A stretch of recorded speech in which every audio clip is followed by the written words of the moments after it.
Hello friends. अब जो है हम एग्जाम्पल नंबर जो 5 है उसको सॉल्व करेंगे। तो ये क्या कह रहा है कि निम्न बिंदुओं को वर्गाकृत कागज पर अंकित कीजिए और देखिए कि क्या वे सभी एक ही सरल रेखा में हैं। अगर है तो उस रेखा का नाम भी आपको लिखना है, यानी उस रेखा को आपको नाम देना है। तो देखिए, सबसे पहले बात करते हैं कि वर्गाकृत कागज क्या होता है। कभी कभी कोष्टक में ऑब्जेक्टिव में सवाल पूछ सकते हैं कि वर्गाकृत कागज होता क्या, तो आपको बताना कि ग्राफ पेपर, यानी हम इसको ग्राफ पे बनाएंगे। तो आप देख सकते हैं कि वैसे जो हमारी किताब में है इसका हल करके रखा है। तो जैसे देखिए, ग्राफ की सीट है, तो यहाँ पर आपको पता है कि पहला जो निर्देशांक होता है वो एक्स का होता है और दूसरा जो होता है वो वाई का होता है। देखो, पहला एक्स का काउंट होता है, फिर होता है वाई का। एक्स का 0, वाई का 2, एक्स का 0, वाई का 5। तो देखिए, एक्स का 0 है तो मतलब एक्स एक्स पे तो चलना ही नहीं है, तो वाई का देखो यहाँ पर 2 ले रखा है। उसी तरह 0.5 ले रखा है, 3.5 ले रखा है। इस प्रकार से वर्गाकृत कागज पर जो है इसको अंकित किया जा चुका है। अब ये पूछ रहा है क्या ये सभी एक सरल रेखा में। तो देखिए, बिल्कुल एक सरल रेखा के अंदर है, क्योंकि देखिए यहाँ पर लिखा है कि यहाँ सभी बिंदु एक ही रेखा में है और वे सारे वाई अक्ष पे हैं। उसी प्रकार देखो, इन सभी ग्राफ को जो है यहाँ पर डिनोट करके रखा है। लेकिन बच्चों की कंप्लेन आती है कि सर ये तो किताब के अंदर है, आप जो है हमें खुद ग्राफ पेपर पर इसको दर्शा के बताओ। तो हम इसको बता सकते हैं दोस्तों। देखिए कैसे, हम जो है ये ग्राफ बुक लेकर आ चुके हैं। तो ग्राफ पर जो इसको दर्शाएंगे, सबसे पहले जो आपका पहला सवाल है ना उसको दर्शाएंगे। तो मेरी रिक्वेस्ट है कि आप जो है अपने साथ में किताब को लेकर बैठे। तो ये पहले मैं सवाल उतार लेता हूँ और चेक करते हैं अपन इसको ग्राफ पेपर पर, ठीक है। तो ग्राफ पेपर यानी वर्गाकृत कागज, ठीक है। तो देखिए, जो आपका पहला क्वेश्चन मैं एक बार उतार लेता हूँ यहाँ पर। पहला जो है वो क्या है, 0,2 है। किताब को आप साइड जरूर रखें। 0,5 है और 0,6 है और एक है 0,3.5। तो ये निर्देशांक दे रखे हैं और निर्देशांकों की बात होती है तो सबसे पहले काउंट होता है एक्स, फिर होता है वाई। एक्स का 0, वाई का 2, एक्स का 0, वाई का 5, एक्स का 0, वाई का 6 और एक्स का 0 और वाई का 3.5। तो एक्स के सारे एक्स, मतलब एक्स एक्स के जो निर्देशांक है वो सारे 0 है वैसे। तो एक्स एक्स पे तो कोई मान आएगा ही नहीं, सारे मान जो है वाई एक्स पे आएंगे। तो देखिए, ज़्यादा से ज़्यादा जो मान है वो वाई का कहाँ तक जा रहा है, वो जा रहा है 6 तक। तो अपन जो है वाई एक्स पर लगभग 6-7 मान ले लेते हैं, तो बहुत ही सिंपल रहेगा। चलिए मैं इसको यहाँ से स्टार्ट कर देता हूँ, ठीक है। ये वाई हो जाएगा और वाई के पहले आता है 7 मान लेते हैं। इसको 7 मान लेंगे, फिर इसको 6 मान लेंगे, इसको 5, फिर ऐसे अपन गिनते चलाते जाएंगे। 4, 3, 2, 1 और यहाँ पर हो जाएगा 0,0। ठीक है, थोड़ा ऊपर की तरफ मैं आपको दिखा देता हूँ। 0,0 जो कि क्या होता है कि मूल बिंदु के निर्देशांक होते हैं। तो यहाँ पर लिखता हूँ मैं 0,0। फिर देखिए, इधर भी अपन ऐसा ही बनाएंगे, क्योंकि दोनों ओर से लंबाई चौड़ाई बराबर रहे ग्राफ की, एक्स एक्स के लिए हो चाहे वाई एक्स के लिए हो, ठीक है। तो एक बार किताब के अंदर जो है आप इसको देख सकते हैं और मैं इसको स्केल की हेल्प लेकर जो है मिला देता हूँ। और आपको देखिए पेंसिल से बनाना, ठीक है ना। पेन से इसलिए बना रहा हूँ ताकि आपको थोड़ा सा अच्छा दिखे और अच्छा बने, ठीक है। तो ये एक हो गया, फिर वापस यहाँ पर 1, ये 2, ये 3, ये 4, ये 5, 6 और ये 7। लगभग यहाँ पर वाई एक्स वापस आ जाएगा, ठीक है। तो मैं इसको मिला देता हूँ। मिलाने के बाद में जो है वापस, अब देखिए ये एक्स एक्स था, हमने वाई लिख दिया गलती से, ठीक है। ये वापस लिख देता हूँ मैं, ये एक्स हो गया, ठीक है। यहाँ पर 1, 2, 3, 4, 5, 6 एंड 7, यानी इतना ही अपने को पैमाना लेना है कि सारे जो मान है वो कवर हो जाए। अब देखिए, सबसे पहले बात करते हैं अपन इस निर्देशांक की 0,2 की। एक्स का 0 है, वाई का 2 है। तो जब 0 की बात होती है तो उस अक्ष पे आपको चलना भी नहीं है। अब वाई का 2 है, तो वाई देखिए 2 कहाँ पे, ये वाई एक्स हो गया, 2 यहाँ पे हो गया, ठीक है ना। तो इस पॉइंट को अपन क्या बोल सकते हैं, 0,2। क्या बोलेंगे इसको, 0,2। नेक्स्ट हमारे पास में 0,5। अब 0,5 के अंदर देखो, एक्स एक्स तो 0 रहेगा, एक्स एक्स क्या रहेगा, 0 रहेगा, लेकिन वाई एक्स क्या रहेगा, यहाँ पर कुछ मान है, वाई का 5 है। तो ये देखो यहाँ पे आ जाएगा 0,5, तो इसको अपन पॉइंट कर देते हैं 0,5, ठीक है। अब देखिए 0,6। अब 0,6 में देखो वापस x 0 है, y कुछ मान में है, तो ये यहाँ पर हो जाएगा 0,6। अब एक और पॉइंट है 0,3.5। 3.5 का मतलब क्या है, 3.5। 3 से 3.5 देखो कहाँ तक आ सकता है, 3, 3.5 यहीं पे आएगा, तो 0,0.3। तो देखो हमने सारे मान लिख दिए हैं। अब ये हमसे कह रहा है कि ये जो सारे मान हैं क्या वो एक ही रेखा में है? तो बिल्कुल देखो एक ही रेखा के अंदर है, बिल्कुल एक ही रेखा में है। ध्यान से देखो ग्राफ के अंदर ये सारे मान एक ही रेखा में है।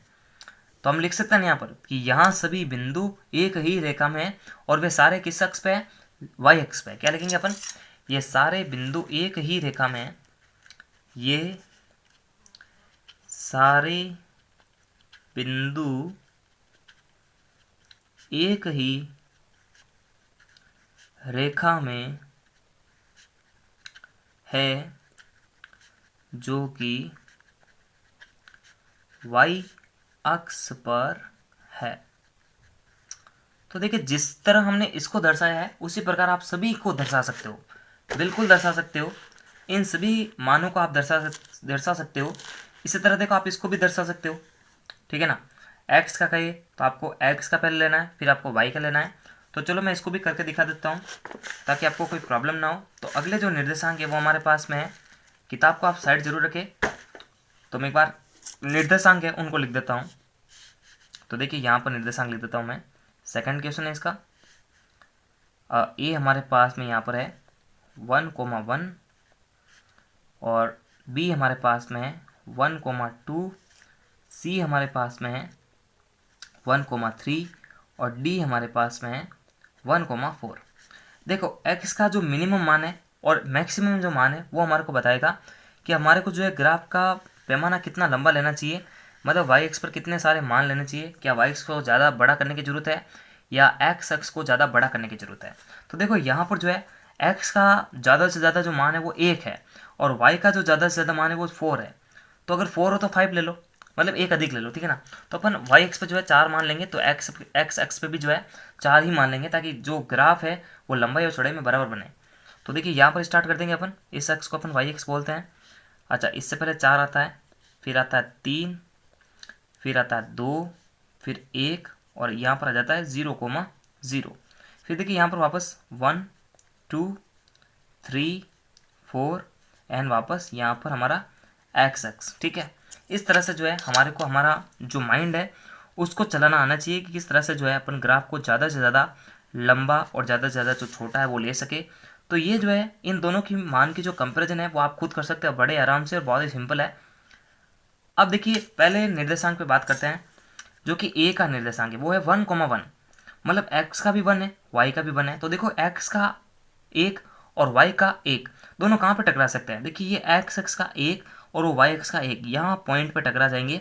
इस पॉइंट को अपन बोलेंगे ए, जिसका निर्देशांक है 1,1, ठीक है। नेक्स्ट का देखो आप 1,2, एक्स का तो 1 है लेकिन वाई का 2 है। देखिए एक्स का तो 1 आएगा, वाई का उधर से 2 आ जाएगा। तो यहाँ पर देखिए बी पॉइंट के निर्देशांक भी हमारे पास में आ जाएंगे। कितना होगा ये 1,0, सॉरी 1,2 है ना, ये 1,2। उसी प्रकार 1,3 भी ले सकते हैं। एक्स का तो 1 यही रहेगा, वाई का 3 वो यहाँ पर आ जाएगा, ठीक है ना। तो ये रहेगा 1,3 जो कि किसका बिंदु है? सी पॉइंट का निर्देशांक है। उसी प्रकार डी का भी अपन देख सकते हैं, डी का है 1,4। डी का देखो 1,4 कहाँ पे आएगा? यहीं पे आएगा, डी का आ जाएगा 1,4। इस प्रकार से देखो हमने सारे जो बिंदु है उनको दर्शा दिया है। अब इन सभी को जो है एक लाइन में मिला देते हैं, ठीक है ना, एक लाइन में मिला देते हैं क्योंकि सारे पॉइंट को एक दूसरे से कनेक्ट करना पड़ता है। तो देखिए हमारे पास में जो है एक बिल्कुल एक जो रेखा है वो आ चुकी है। इस रेखा को आप देख सकते हैं, ये एडी एक रेखा है, ये सारे एक ही लाइन में है और ये वाई एक्स के समांतर है। अपन क्या लिख सकते हैं कि ये सारे जो बिंदु है वो एक ही रेखा पर है लेकिन ये वाई एक्स के समांतर है और इसे अपन जो है एडी की तरह देख सकते हैं, यानी एक एडी जो है ये एक रेखा है, ठीक है ना। अब देखिए अपने जो बुक में है वो किस तरह से बना रखे हैं, वो बुक में भी आप देख लो इस तरह से बना रखा है, बिल्कुल सीधी है। और बुक में जो इसको पूरा एकदम कनेक्ट किया है, देखो यहाँ से हमने तो यहाँ से यहाँ तक बनाया तो इसको पूरा कनेक्ट कर देते हैं क्योंकि किताब के अकॉर्डिंग ही चलते हैं। ज़्यादा अपने मन से कुछ लगाएंगे तो फिर अपना मार्क्स कट जाएंगे, तो अपन जो है किताब के अकॉर्डिंग ही काम करेंगे। तो हम जो है थोड़ा सा इसको आगे बढ़ा देते हैं और ना बढ़ाओ तो भी कोई नंबर नहीं काटने वाला क्योंकि हमारे पास में एक लाइन होनी चाहिए। तो अपन इसको एक रेखा की तरह बना देते हैं कि ये दोनों ओर से अनंत रूप से आगे बढ़ रही है। तो अपन ऐसे ही बता सकते हैं कि यहाँ पर जो है ये सभी बिंदु एक ही लाइन में है और ए डी जो रेखा है वो वाई एक्स के समांतर है, वो हमें दिखा रहे हैं। उसी प्रकार मुझे पूरी उम्मीद है कि आप इसको भी कर लोगे, इसको भी कर सकते हो थर्ड वाले को भी और इस वाले को भी आराम से कर सकते हो। तो बस आपको जो है मैक्सिमम मान लेना आना चाहिए कि आप इन दोनों में कंपैरिजन कर लेना कि कितना जो है ग्राफ हमारे को लंबा खींचना चाहिए, कितना ग्राफ हमारे को शॉर्ट खींचना चाहिए। तो दिख रहा है यहाँ पर ज़्यादा से ज़्यादा वाई का जो मान है वो 6 है और एक्स का भी जो ज़्यादा से ज़्यादा मान है वो 6 है। तो ग्राफ दोनों ओर से बराबर 6 6 का ही बन रहा है। आप देख सकते हो 6,2 है, तो देखिए एक्स का 6 है और वाई का 2 है। ऐसे पता लग सकता ना कि एक्स का नीचे से 6 और वाई का उधर से 2 कहाँ पे कट जाएगा, तो इस पॉइंट पे कट रहा है। उसी प्रकार ये सारे जो निर्देशांक है फिर पॉइंट पे कट रहे हैं और सारे देखिए एक ही लाइन में है। तो यहाँ पर भी एक ही बिंदु में है और यहाँ पर अपन बता सकते हैं कि इसे अपन जो है नाम दे सकते हैं, क्योंकि देखो एक्स वाई हो गया, फिर देखिए डब्लू वाई हो गया। ये सभी एक तरह की रेखा है, आप देख सकते हो, कुछ भी अपने मन के हिसाब से एक्स वाई और डब्ल्यू एक्स कुछ भी ऐसा दे सकता है, वैसे कोई इसमें कोई गलती नहीं है। तो बहुत ही सिंपल है, आप इसको कर सकते हो। तो नमस्कार, thanks for watching, Vande Mataram, जय हिंद, जय भारत। और पूरे चैप्टर की जो प्लेलिस्ट की लिंक है वो वीडियो के डिस्क्रिप्शन बॉक्स में दे रखी है, वहाँ जाकर बैक टू बैक सारे वीडियोस देख सकते हैं। तब तक के लिए लाइक, सब्सक्राइब और शेयर करें। Thank you.